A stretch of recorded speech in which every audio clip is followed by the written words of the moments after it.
بارے میں آپ کو اندازہ کرنا ہو تو دیکھ لیجئے اس کی طلب دنیا کا کیا حال ہے اور طلب عقبہ کا کیا حال ہے۔ سورہ قیامہ میں اللہ تعالیٰ ایک شکوے کے انداز میں نوع انسانی سے کہہ رہے ہیں، نہیں، تمہارا اصل مرض یہ ہے کہ تم دنیا عاجلہ کو پسند کرتے ہو، اس سے محبت کرتے ہو۔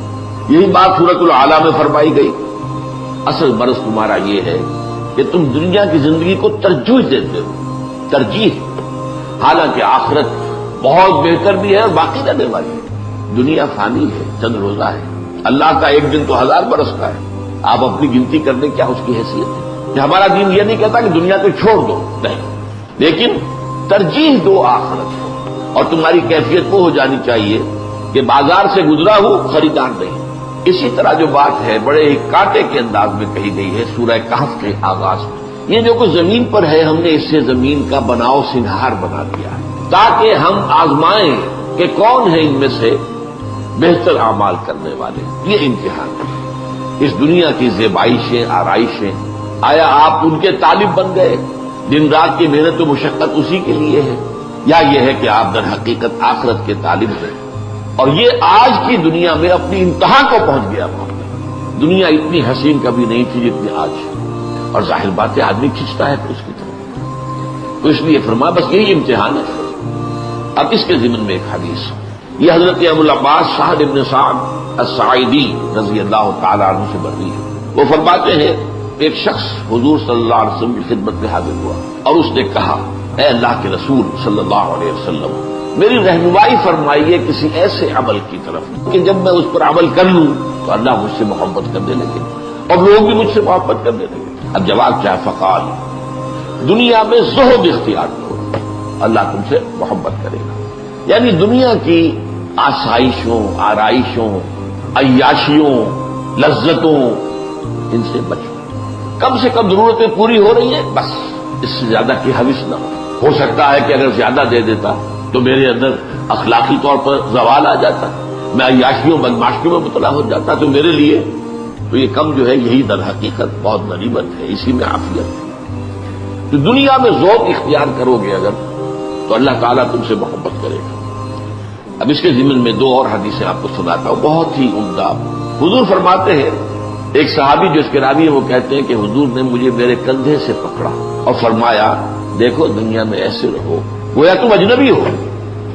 دنیا کے اندر دنیا کے معیارات کے اعتبار سے نامور ہو جانا، مشہور ہو جانا، صاحب اقتدار ہو جانا، صاحب ثروت ہو جانا، یہ نہ ہو۔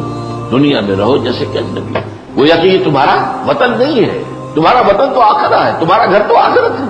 یہ تو عارضی ٹھکانہ ہے، عارضی طور پر تمہیں یہاں امتحان کے لیے بھیجا گیا۔ اللہ نے یہ موت اور زندگی کا سلسلہ اسی لیے بنایا ہے تاکہ تمہیں آزمائے کہ کون ہے تم میں سے بہترین عمل کرنے والے۔ یہ آزمائش ہے، کبھی اللہ دے کر آزماتا ہے کہ صبر کرتا ہے کہ نہیں، اور شکر کرتا ہے یا نہیں، اور کبھی چھین کر آزماتا ہے کہ صبر کرتا ہے یا نہیں۔ حرف شکایت زبان پر نہ آئے، اللہ کی طرف سے ہے۔ ایک دوسری حدیث بھی سن لیجیے، یہ بڑی پیاری ہے۔ حضور نے فرمایا، مالی ولی دنیا، دیکھو مجھے تمہاری اس دنیا سے کیا سروکار ہے۔ میری مثال تو اس شخص کی ہے، ایک سوار، لیکن وہ ایک درخت کے نیچے تھوڑی دیر کے لیے استراحت کے لیے اس کے سائے میں وہ استراحت کے لیے رک جاتا ہے، پھر اس کے بعد وہ چھوڑتا ہے اور اپنی منزل لیتا ہے۔ ظاہر بات ہے کہ وہ عارضی قیام تھا، یہ اس کا وطن نہیں ہے، یہ اس کا گھر نہیں ہے، یہ اس کی منزل نہیں ہے۔ اسی طرح یہ دنیا تمہاری منزل نہیں ہے، تمہارا گھر نہیں ہے، تمہارا وطن نہیں ہے۔ حضور نے فرمایا، انما الدنیا خلقت لکم وانتم خلقتم للآخرہ، یہ دنیا تمہارے لیے پیدا کی گئی کیونکہ اسی میں تمہارا امتحان ہونا ہے، لیکن بہرحال اس میں اللہ نے تمہاری ضرورتوں کو پورا کرنے کی جو چیزیں رکھی ہیں ان کو استعمال کرو، لیکن یہ کہ اس کو مطلوب اور مقصود اور محبوب نہ بنا دو۔ دنیا میں رہو، کوئی حد نہیں، کن فی دنیا، رہو دنیا میں، اور دوسری یہ مجھے تمہاری دنیا سے کیا سروکار۔ ایک اور حدیث ہے، ایک صحابی فرماتے ہیں کہ میں حاضر ہوا تو میں نے دیکھا کہ حضور پر عجیب کیفیت ہے کہ آپ جیسے کہ اپنے دونوں ہاتھوں سے کسی چیز کو دھکا دے رہے ہیں۔ میں تو دیکھتا رہا، اس کی بات کر جب یہ کیفیت ختم ہوئی میں نے پوچھا، حضور یہ کیا معاملہ؟ فرمایا، دنیا ایک نہایت خوبصورت عورت کی شکل میں میرے سامنے لائی گئی، اب میں اسے دھکے دے رہا تھا کہ مجھے تم سے کیا سروکار۔ اگر تم چاہتے ہو کہ اللہ کے محبوب بن جاؤ تو دنیا میں زہد اختیار۔ اور اگلا معاملہ اس سے بھی زیادہ پریکٹیکل ہے، اخلاقیات کے اندر یوں سمجھیے یہ بلند ترین تعلیمات میں سے جو چیز لوگوں کے ہاتھوں میں ہے اس میں ذوق اختیار کرو. تم نے دیکھا کسی کو دولت مند ہے تو یہ نہ ہو کہ حسرت پیدا ہو جائے کہ دولت میرے پاس کیوں نہیں.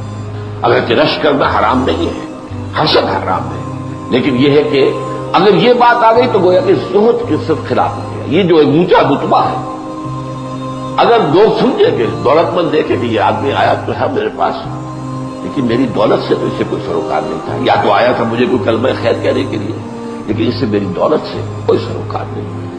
تو اگر ایسا ہوگا تو وہ شخص آپ سے محبت کرنے لگے گا، آپ کا مقام اس کی نگاہ میں بلند ہو جائے گا. اللہ تعالی ہم سب کو حق کو سمجھنے اور پھر حق کا اعتراف اور اعلان کرنے کی توفیق عطا فرمائے. اور اس کے بعد یہ ہے کہ اللہ تعالی ہمیں توفیق دے کہ اگر کوئی تکلیف آتی ہے، کوئی مصیبت آتی ہے، کوئی آزمائش آتی ہے تو اللہ تعالی ہمیں اس میں ثابت قدم رکھے.